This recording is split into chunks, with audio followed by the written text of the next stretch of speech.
রাশিয়ার তরুণদের মধ্যে জনপ্রিয় হয়ে উঠেছে একটি সস্তা ওজন কমানোর বিপজ্জনক পিল। এই পিলের প্রতি তরুণদের আকর্ষণ মূলত এর কম দাম ও দ্রুত ফলাফল দেখানোর কারণে। তবে এই ওষুধটির স্বাস্থ্য ঝুঁকি নিয়ে বিশেষজ্ঞরা কি বলছেন, বিস্তারিত থাকছে ডেস্ক রিপোর্টে। রাশিয়ার তরুণদের মধ্যে জনপ্রিয় হয়ে উঠেছে একটি সস্তা ওজন কমানোর বিপজ্জনক পিল। এই পিলের প্রতি তরুণদের আকর্ষণ মূলত এর কম দাম ও দ্রুত ফলাফল দেখানোর কারণে। তবে এই ওষুধটির স্বাস্থ্য ঝুঁকি নিয়ে বিশেষজ্ঞরা কি বলছেন?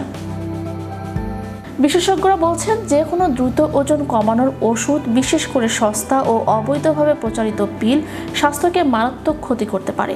ব্যবহারকারীদের উচিত চিকিৎসকদের পরামর্শ ছাড়া এগুলো ব্যবহার করা থেকে বিরত থাকা।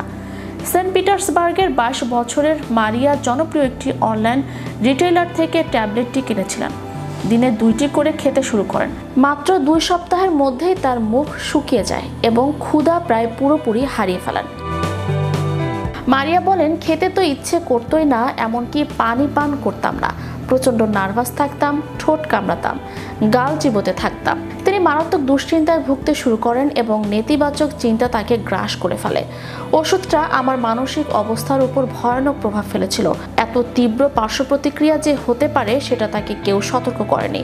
তবে চিকিৎসকরা বলছেন, এটি হরমোন এবং জিহ্বার উপর মারাত্মক প্রভাব ফেলতে পারে এবং দীর্ঘমেয়াদে বিপজ্জনক প্রতিক্রিয়া সৃষ্টি করতে পারে। অন্যান্য ব্যবহারকারীরাও জানিয়েছেন, চোখের মনি বড় হয়ে যাওয়া, হাত কাঁপা, ঘুম না হওয়া এ ধরনের উপসর্গ দেখা দিয়েছে। স্থানীয় রিপোর্ট অনুযায়ী পিলটি সেবনের পর অন্তত 3 জন স্কুল শিক্ষার্থীকে হাসপাতালে ভর্তি করতে হয়েছে। এই পিলের মোড়কে সাধারণত লেখা থাকে প্রাকৃতিক উপাদান, যেমন ড্যান্ডেলিয়ন রুট ও মৌরি বীজের নির্যাস দিয়ে তৈরি। কিন্তু এ বছরের শুরুতে রুশ দৈনিক ইজভেস্তিয়ার সাংবাদিকরা অনলাইনে কেনা পিল পরীক্ষার জন্য জমা দেন। তাতে পাওয়া যায় সিবিউট্রামিন নামের একটি পদার্থ। এই সিবিউট্রামিন প্রথমে 1980-এর দশকে অবসাদ নাশক ওষুধ হিসেবে ব্যবহৃত হয়, পরে ক্ষুধা দমনকারী হিসেবে প্রচলিত হয়। কিন্তু গবেষণায় দেখা যায় এটি হৃদরোগ ও স্ট্রোকের ঝুঁকি বাড়ায়, অথচ ওজন কমায় সামান্যই। 2010 সালে যুক্তরাষ্ট্রে এটি নিষিদ্ধ করা হয়। যুক্তরাজ্য, ইউরোপীয় ইউনিয়ন, চীন সহ অনেক দেশেই এখন অবৈধ।